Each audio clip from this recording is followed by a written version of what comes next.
বিএনপির ভারপ্রাপ্ত চেয়ারম্যান তারেক রহমান বলেছেন, মানুষের গণতান্ত্রিক অধিকার বাধাগ্রস্ত হলে সবকিছু বাধাগ্রস্ত হবে।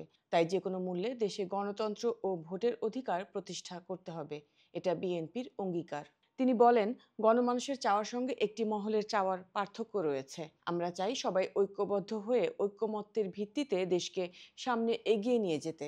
আমাদের নিয়ত পরিষ্কার, যা কমিটমেন্ট করেছি তা বাস্তবায়ন করব ইনশাল্লাহ। রাষ্ট্র কাঠামো মেরামতের ৩১ দফা ও জনসম্পৃক্তি শীর্ষক প্রশিক্ষণ কর্মশালায় ভার্চুয়ালি অংশ নিয়ে প্রধান অতিথির বক্তৃতায় তারেক রহমান এসব কথা বলেন।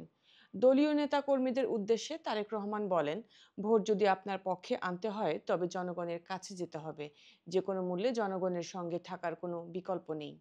দলের এই শীর্ষ নেতা বলেন, সংস্কার উপস্থাপনের ক্ষেত্রে বিএনপির সঙ্গে অন্যদের পার্থক্য রয়েছে। আমরা যখন সংস্কার প্রস্তাব দিয়েছি তখন স্বৈরাচারের রক্তচক্ষু উপেক্ষা করেই দিয়েছি।